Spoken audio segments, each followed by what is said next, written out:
¿No todos tienen oídos, hermano? Sí, pero no todos lo tienen para oír. Todos tienen orejas, pero no todos las tienen para oír. Pero no está hablando de las orejas, está hablando del sentido. ¿Todos tienen oído aquí, hermano? Ahora, ¿lo tienen para oír? Depende, si usted está entendiendo lo que yo estoy enseñando, lo tiene para oír. Si no entiende nada, está aburrido, no le interesa. Por eso le decía, falta de pasión, falta de esto, falta de lo... No tiene oído para oír. Dijo el Señor, yo les explico esto, y el que tiene oído para oír, oiga. Y el que no, que le pase de noche. Va a pasar de noche, pues. No, yo no les estoy diciendo a ustedes, hermanos. Les estoy explicando cómo el Señor maneja las cosas. El Señor no le habla a los soberbios, no le habla a los que no lo aman, no le habla a los que no lo desean. El Señor no se manifiesta a los grandes eruditos, hermanos. El Señor se manifiesta a los humildes y escoge lo vil y menospreciado para avergonzar lo que supuestamente es. Raramente el Señor escogió un hombre de letras para proclamar su palabra. No soy profeta, dijo aquel, me tomaron de detrás del ganado y me dijeron, profetiza. Estos son los tratos de Dios. El que tiene oído, oiga, y el que no, pues no oiga nada, no entienda nada. Bueno, no se olvide, si alguno tiene sabiduría,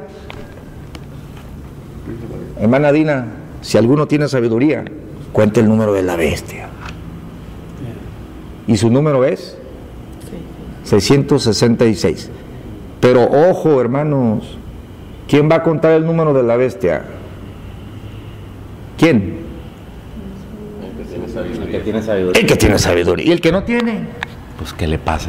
Pero el que no tiene sabiduría, y no estoy hablando de haber sido graduado de un seminario, estoy hablando del llamamiento de Dios para entender. Pero si usted no tiene este llamamiento, pero se jacta, pues, yo conozco esto, la tinta china y el chip y esto y lo otro, y se mete él a una cosa. ¿Por qué se mete desarmado? ¿Por qué se mete a lo que no le han llamado? Si alguno tiene sabiduría, cuéntelo. Y si no tiene sabiduría, no cuente nada. No le toca, no puede. Ok, entonces, ¿cómo se maneja la profecía? Así, con estos principios, así, de esta forma como está aquí en la Biblia, no académicamente. Ahora, ya el que alega que tiene sabiduría, ya, esa es otra cosa, ese es un asunto espiritual. Esto no es que yo lo diga, que yo tengo, que usted tiene.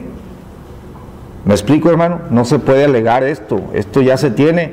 Esto de tener sabiduría para entender los misterios proféticos no se alega, no se recibe, se tiene o no se tiene de Dios. Y no me pregunte más, porque yo no sé más. Dios lo da así, como Él quiere, cuando Él quiere, a quien Él quiere. Así es. Usted ore al Señor y diga, guíame, Señor. Esto me hace recordar un pastor, muy buen predicador, un hermano. Yo lo seguía mucho, lo escuchaba en la radio cuando yo era joven. Y se le ocurre dar una conferencia profética. Y yo cuando lo oí que anunció para la siguiente semana la conferencia escatológica, oh hermano, me entristecí, dije, el varón no tiene para eso. Porque yo lo tenía muchos años escuchándolo y sabía lo que él podía dar porque me había alimentado. Pero yo entendía que él no era para eso. Y cuando empezó, me acuerdo muy bien, muy honesto el hermano.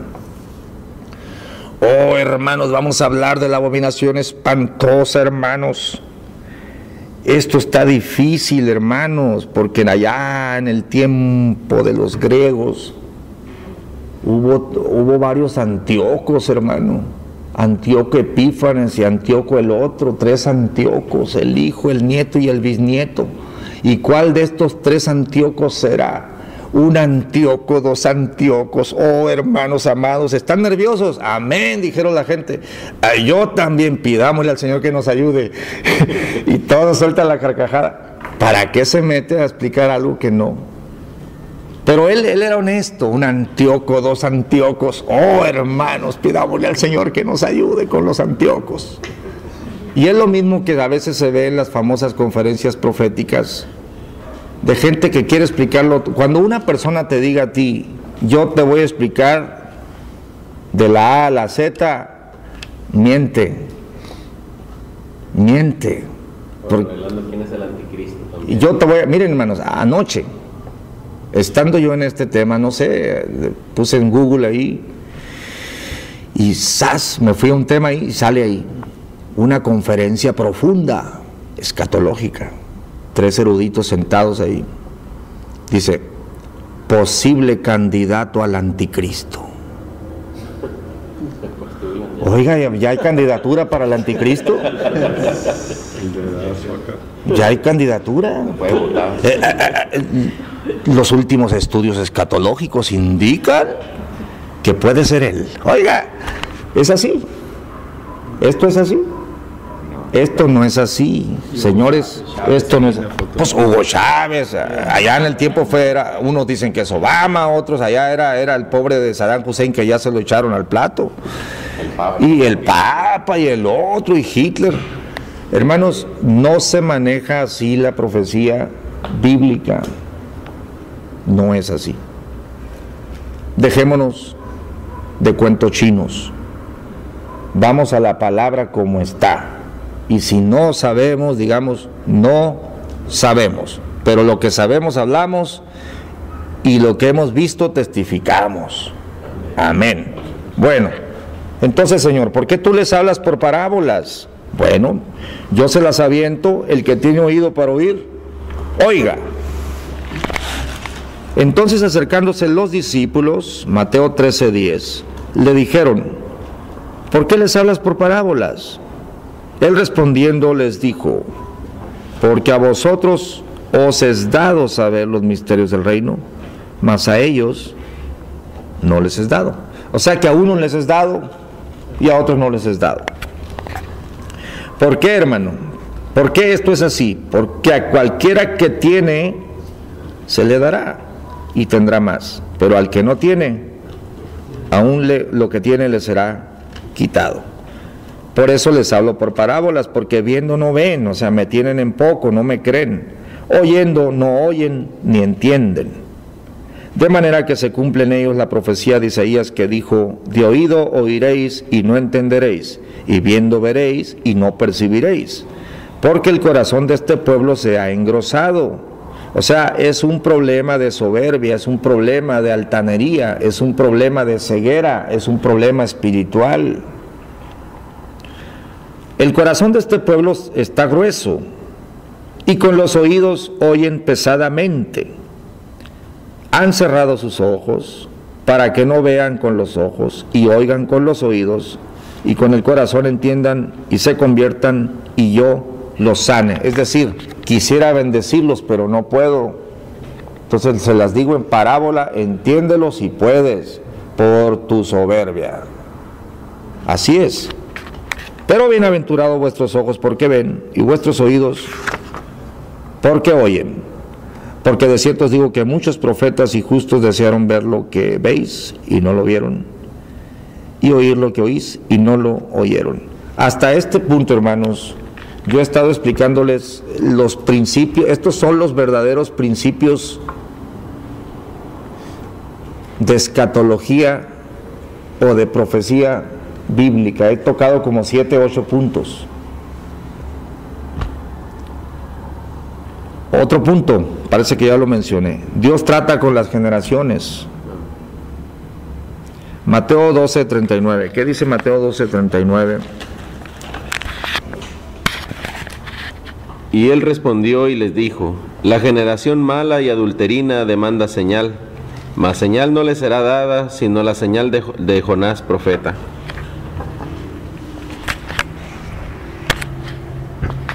La generación de Cristo se quejó con él y le dijeron así, ¿hasta cuándo nos has de turbar el alma? Si tú eres el Cristo, dínoslo de una vez. Y dijo el Señor, se los he dicho, pero no creen. O sea, que la incredulidad y la soberbia impide pues el fluir de la palabra de Dios. Ninguno de los impíos entenderá. Amén.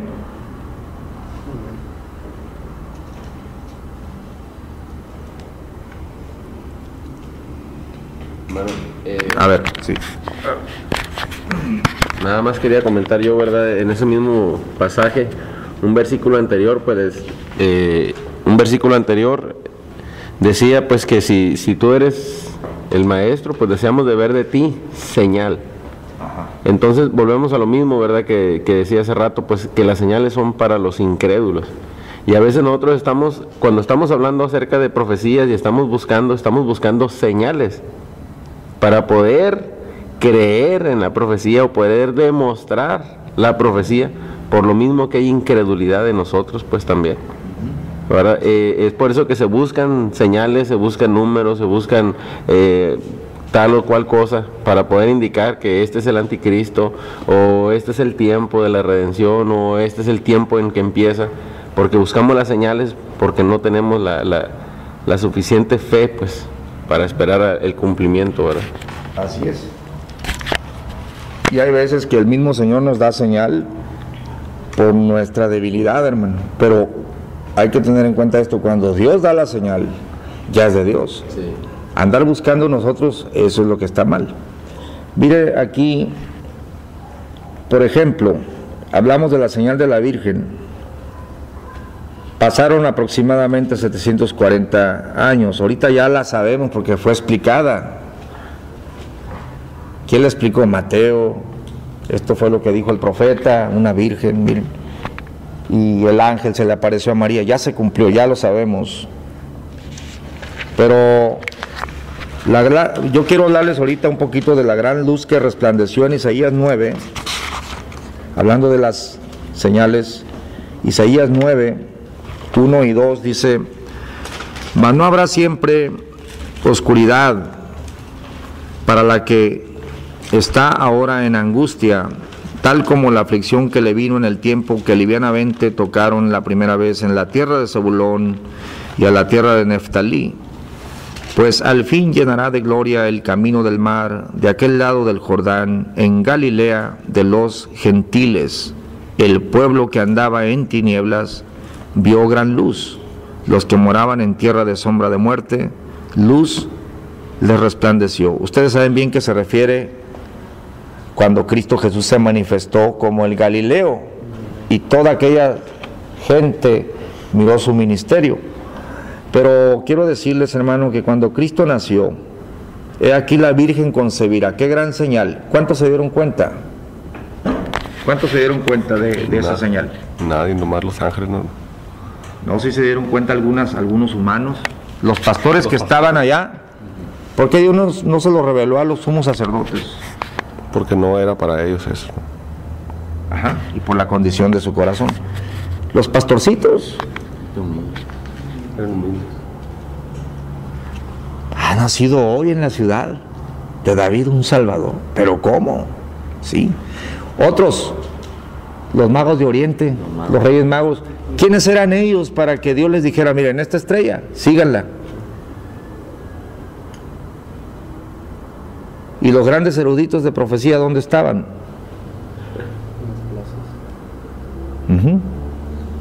Otra persona, Simeón, esperaba la consolación de Israel, un viejito humilde, que había recibido, hermano, respuesta del Espíritu Santo, que no moriría hasta ver la salvación. Y dice que por Espíritu de Dios llegó al templo, hermano. Le tocaba ministrar y dijo: preséntame a este niño. Y cuando lo agarró dijo: ahora recibe, Señor, a tu siervo en paz, porque han visto mis ojos tu salvación. Pero ¿por qué los demás no la miraban? No estaban en la frecuencia que el Señor requiere. No eran entendidos. Eran impíos. Y no había sabiduría tampoco. No eran llamados, eran impíos, eran arrogantes, no eran entendidos. No esperaban la consolación de Israel, no tenían deseo. No les oían, pero no les interesaba. Oyen, pero ven, pero no ven. Otra mujer, Ana la profetisa, una viejita viuda que había quedado viuda, también por Espíritu de Dios estaba en el templo el día que presentaron a Cristo. Y dijo, Él es. A mí el Señor me muestra que Él es. Y hablaba de todos al niño. Pocas personas manejan el tiempo profético. Son pocos los que manejan estas cosas. Y no los escogemos nosotros. Los escoge Dios. Amén, hermanos. Amén. Bueno, entremos por fin a la parábola de la higuera. Se ha dicho que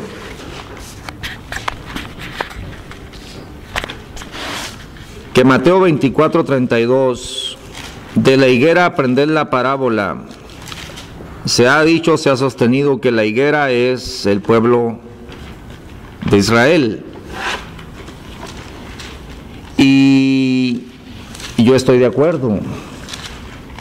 Y hay muchas citas para probar que la higuera es Israel. Amén. Sin duda.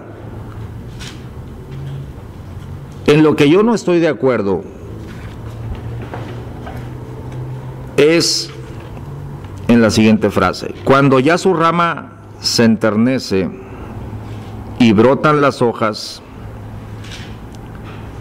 sabéis que el verano está cerca. Se ha dicho, hermanos, que el reverdecimiento de la higuera es cuando Israel volvió a ser nación en el 48, y esto no es cierto. Cuando ya no dieron la fecha, porque luego dice, de cierto os digo que no pasará esta generación, y se ha manejado que, ¿cuál generación? Bueno, la generación en la que se establece el Estado de Israel. Así se maneja, pues. La generación en la que se establece el Estado de Israel no pasará sin que todas estas cosas acontezcan. Entonces, decía al principio de este breve estudio, hermanos, que se sacaron cuentas, no dieron las cuentas, 40 años, luego 70 años, no dieron las cuentas, y no siguen dando las cuentas porque no se maneja por cuentas. Entonces, yo creo que en el siguiente estudio, porque ya se nos acabó el tiempo, les voy a dar los textos donde podemos comprobar que la higuera es Israel, pero el punto que yo quiero explicar es este, y vamos a seguir el próximo sábado. El reverdecimiento de la higuera no es el establecimiento de Israel, tampoco es la toma de Jerusalén. No, les voy a dejar esta clave para que ustedes lo vean en la Biblia y lo vayan estudiando. En Isaías 11, es que estas figuras, hermanos, acuérdense que es una parábola. Aquí dice, de la higuera aprended la parábola. Es una tristeza que Cristo no nos haya explicado claramente. Bueno, quedó en su designio dejarlo en parábola, porque una cosa tan curiosa, en Mateo 1, ellos le hacen la pregunta, en Mateo 24, le hacen la pregunta frontal, dinos, ¿cómo dice ahí? Mateo 24, 1, o es el verso 2.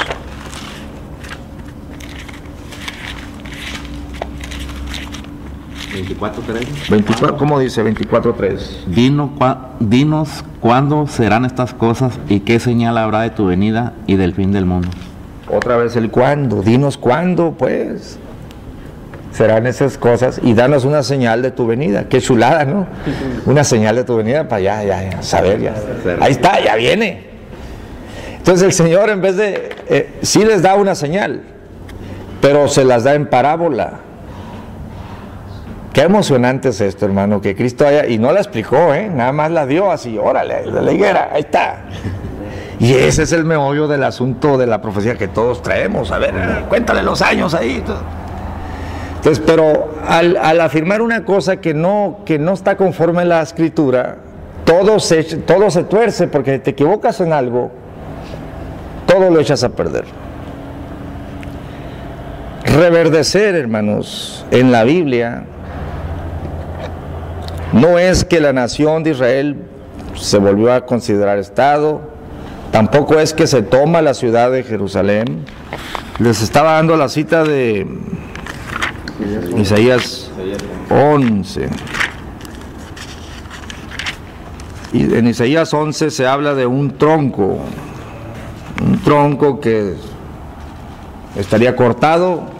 Yo acabo de cortar un tronco a la mitad, bueno, abajito, para deshacerme del árbol, y le dije al vecino, mira, le dije, haz un hoyo, métele leña y quémalo, porque este tronco va a reverdecer. Y después, otra vez, vas a tener que pagarle a alguien para tumbar el árbol, porque tiene vida, le dije. Parece que no, pero tiene vida. No me hizo caso. Ahorita, hermanos, ya le salieron los retoños. Es lo mismo.